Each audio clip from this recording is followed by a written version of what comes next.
Oh, I think I killed the motor. Okay, it leaks too much.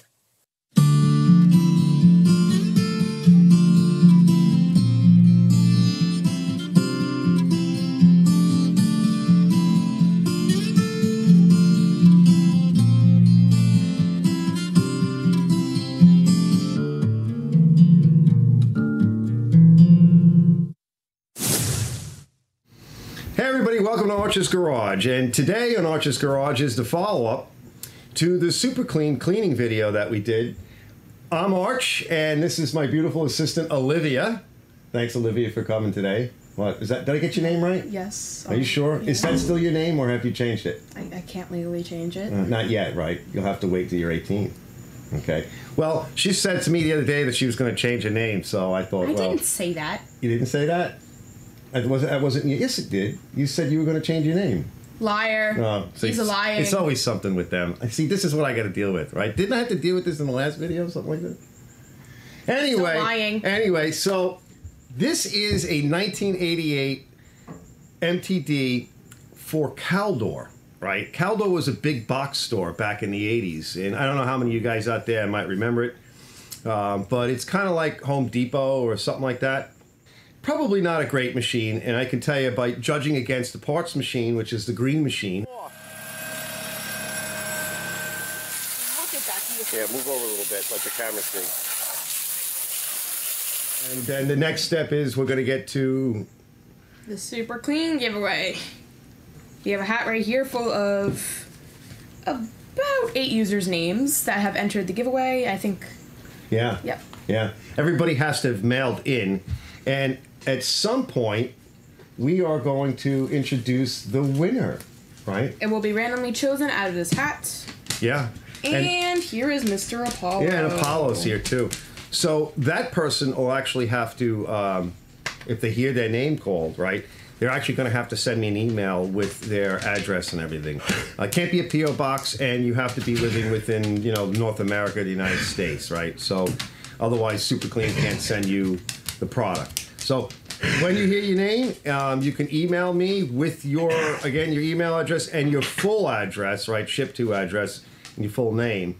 And then SuperClean will give it, get it right out to you. I'll let them know.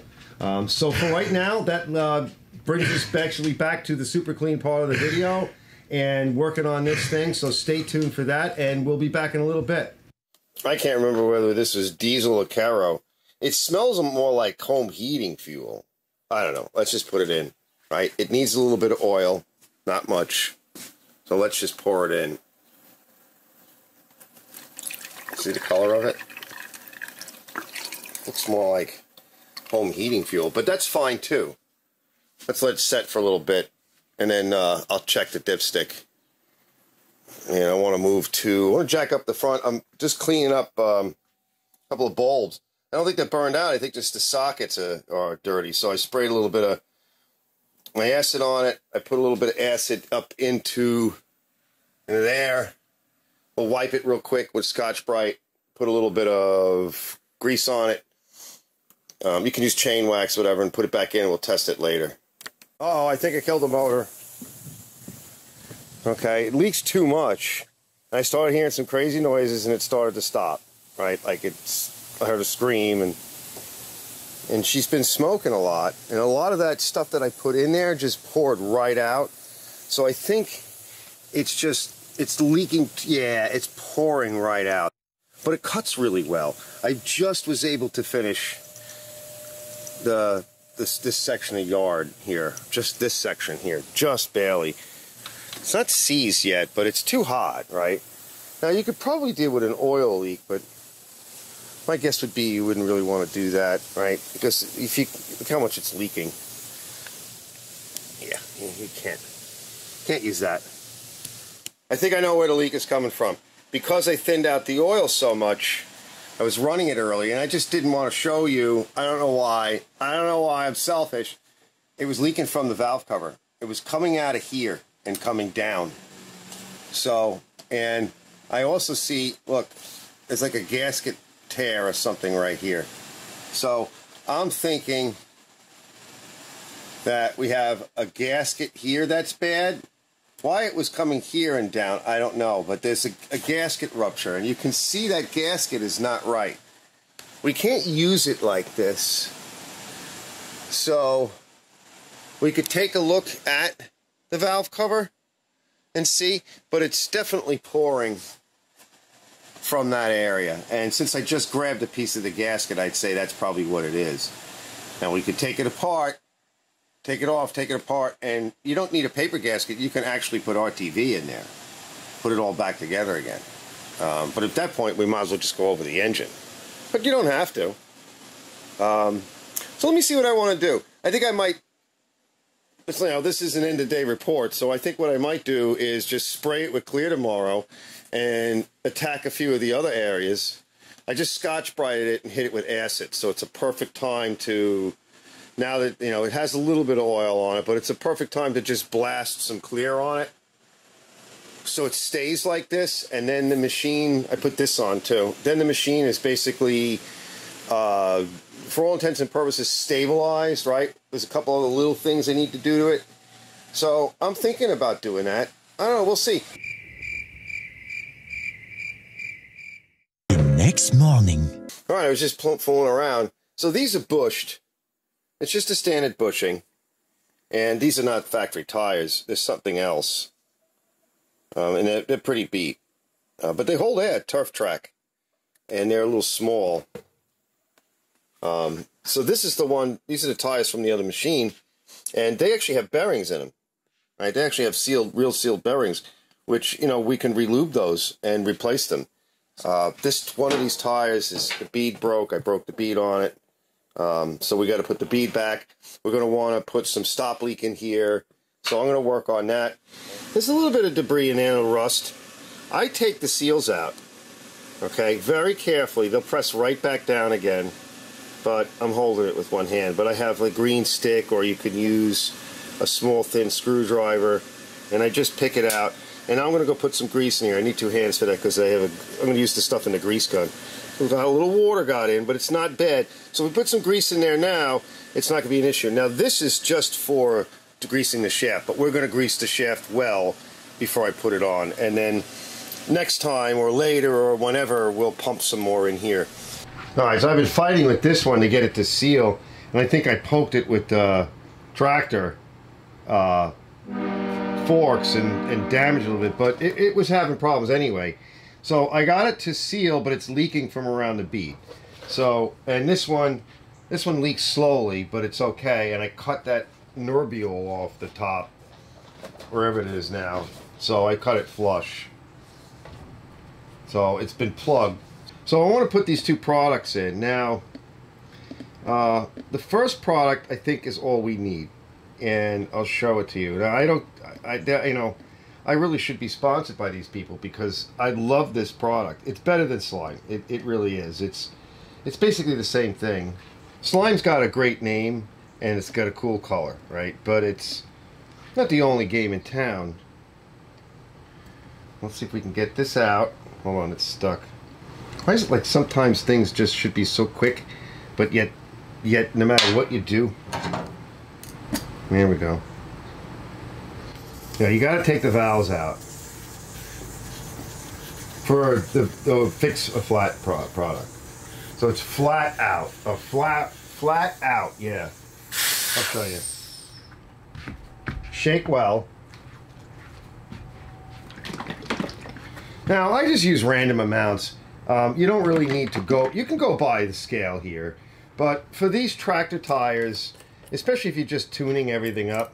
See what it looks like? It's got a lot of Kevlar in it. It's got all kinds of little particles and everything. And it's like a glue too, so it works really well. And here, just pull this up. And this, if you don't have the valve tool, they give you a cheap plastic one that works, which is part of the cap. Let's just put a little bit in. We're just going to squeeze a little bit in. And if you know, the nice thing is, you can always add more, right? That's all. Now, we'll give it another pinch. Now what we want to do, we're going to put a little in here just to squeeze it too, because again, they don't really need it. Now what I like to do we'll put the valve back in.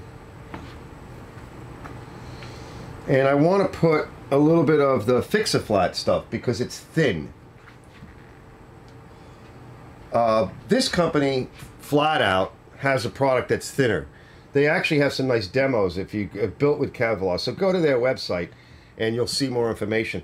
And the guy explains to you about the thin versus thick and the intermediate products too. Because if it's too thick, right, if it's really thick, it's good for big holes, but it won't really, as you're running a tractor, especially because tractors don't spin that fast, they don't go that fast. So you won't really get the product all over the place, right? You won't get it all over the inside. Take a while. If you got like an ATV and you're going quicker, yeah.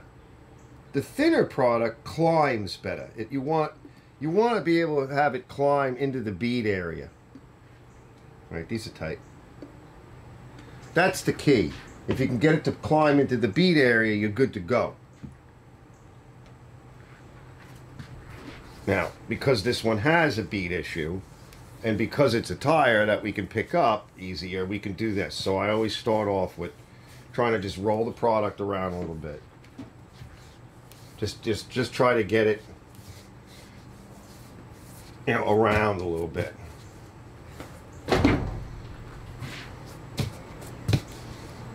Now I just want to put in a little bit of the Fix-A-Flat, and I got to order more of this stuff. We're just going to use a little bit to wet it down. It's basically the same thing, but it's thinner. It's a latex, so, and it's thinner, and this should get closer to the bead area.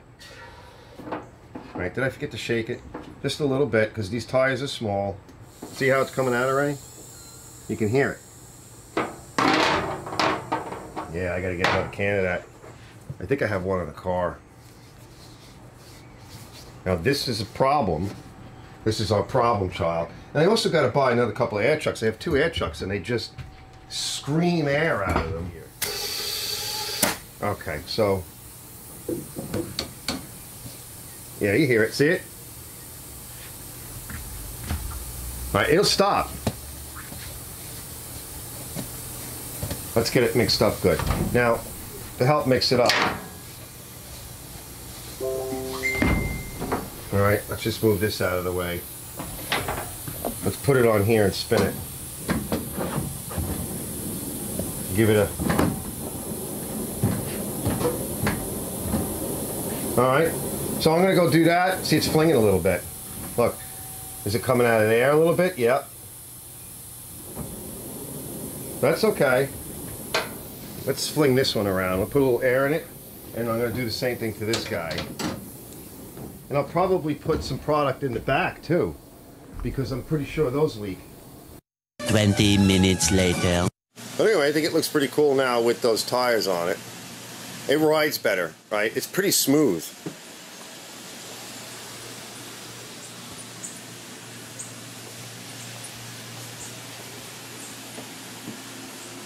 I think it looks cool. Let's shut the hood.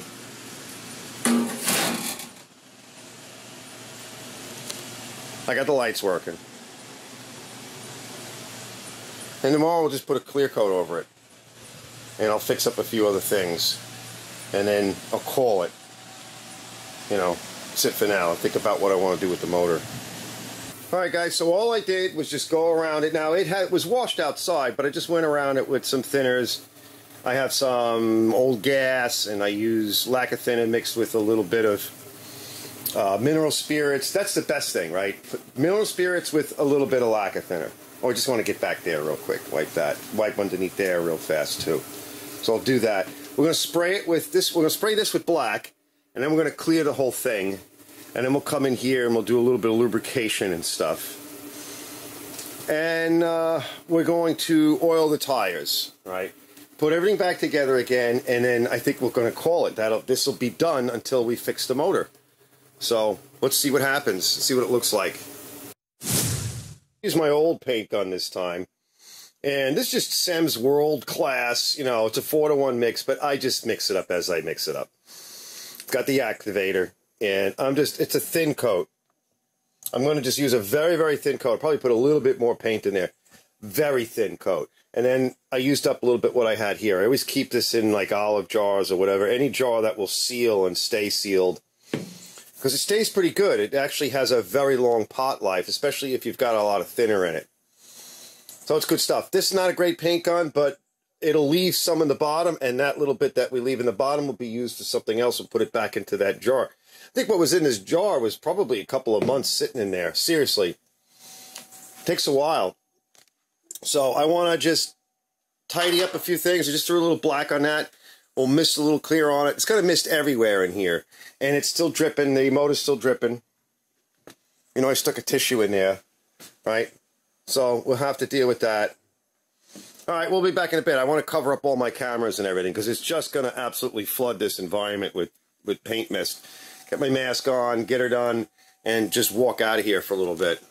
All right, so what I'm going to do is I'm going to treat the tires, and they're in pretty good shape, but they're a little cracked. So I'm going to take a brush, and you could put this in a spray container, but this is some of the, just here, wait, you can see it better here. This is some of the blackest oil that I've managed to collect because it's got a lot of carbon in it, right? So that carbon is a good thing, and it's pretty thin too, this oil. That carbon, we're going to utilize that carbon as a colorant, as a dye. And I'll put a little bit of just regular gasoline in here because we need a little bit more of a vehicle. I'm going to stir it up. And I know people that put old oil inside, right? Because it does the same thing. It'll actually seal up the pores in the rubber. But this will protect it. With that little bit of extra gasoline in it, it'll help, as a vehicle, it'll help drive. It's going to be messy, so it is what it is. But it'll help drive the oil in. And the black oil will act as a, well, it doesn't give you the same effect as like silicones and stuff, but this is actually better for the tire. Do it in a well-ventilated area. Everything is open today. It's raining. Although I had to shut some of the doors after I got done painting. But and it'll dry pretty quick. These are old tricks that farmers and stuff used to use because they'd have all this old oil laying around. And some of those old tractor tires, right, they've been around forever because they're really expensive. And anything you can do to avoid buying another one, right, because of the expense, that looks pretty good, right? Like I said, it'll dry in, and because it's so black, now a spray bottle would be easier, but because, again, because it's kind of wet, right, I've wet it down, thinned it, this pretty much will go in all the seams, and it'll protect the tire from the ozone in the air. Because what you're getting is oxidation. The tire is drying out and it's combining and oxidizing. So I clean the tire really good. Of course, I use SuperClean because it's a heavy base and it gets everything off the tire, and a pressure washer, and then just rinse it. I'll be back in a bit. You can see I'm almost done, right? That's how quick it goes. All right. A few moments later. So I'm going to put this to the side. You know, be liberal with it. Don't be stingy with it. Soak it in, let it soak in. That's why I like to use a little bit of Picaro, or, you know, if you have diesel, it's even better. But let it soak in. I'm going to put it to the side. And if you're in a rush, give it an hour if you can. Overnight is better. You'll see it'll be all soaked in. But wipe it down with a rag and move forward. It's time for the SuperClean giveaway. We've gotten to the point in the video where we choose the winner of the SuperClean giveaway through these notes in the hat. You have to be in the US to get it shipped, and if your name or username is called on the papers, you have to email Arch here your address so SuperClean can ship the prize. That's right. Well, let's find out who it's going to be. And the winner is... I hope I can pronounce this. Vincent Pancasino? Oh, I'm so sorry. Vincent Pancasio. How'd I do? Is that all right? Pancasio? Edit it in the bottom. You win. Yep. All right. All right, bro, you got to send me your address and stuff, and send me an email, full name and everything. No P.O. boxes. You got to be in the United States to win, and you won. So we'll get this out to you real soon, and you'll have it, I don't know, probably within a couple of weeks, I would imagine. But they're pretty good with that. For everybody else, I want to say thank you. Thank you to this person, but thank you to everybody else. And thank you to all you guys that have, definitely got me. We're now a little bit past 1,000. But thanks for getting me to 1,000, and I couldn't have done it without you and everybody that kind of got me like right over the edge, Liz. So anyway, let's get started. We're going to continue with the rest of the video, and let's get started on the next part of this project. So we'll see you guys in a bit. Yay! My head. Yay!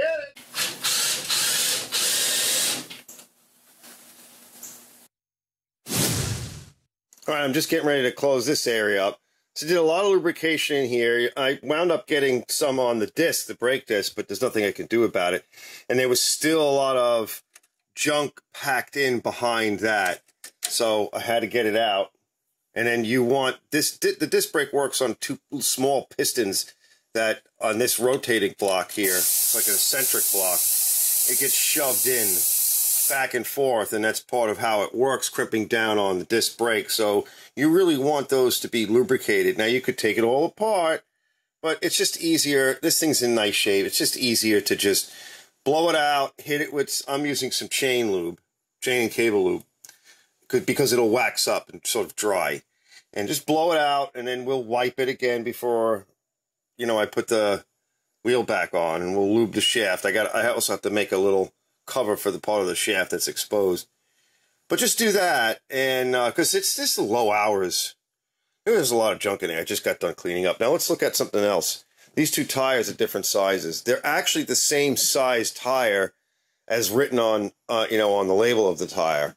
But because one was flat for so long, right, this is what you have. So I'm going to put the somewhat lower tire in the area where I have some clearance issues.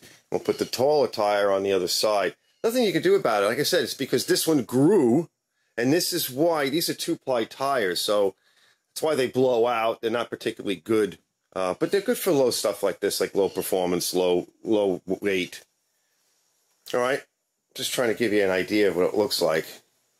All right, so I pulled the motor on it. I was going to swap motors, but it's been raining so much. So I figured, well, let's at least take this motor out while I'm kind of stuck in the shop. And I can't do everything I want to do. We'll get the motor out. We'll get the chassis cleaned up a little bit more. Wipe all that down. And let's pull the motor. I have the motor over here. I figure we're going to clean it off a little bit more. I have the oil draining out of it. And we'll get in a little bit closer, put it up on the bench, and maybe we'll take the bottom off of it and just reseal it with RTV and put it back in the machine. It's not that hard to do. And see if we can recover the motor. And if I want to swap motors, I can always come back to it later and swap motors out. Thank you guys for watching this video, and thank you to everyone who has subscribed to this channel. Liz. Also, a bigger thank you to SuperClean for sponsoring these videos and doing the giveaway to Vincent. I'm not going to say his last name. Sorry. But that's pretty much it.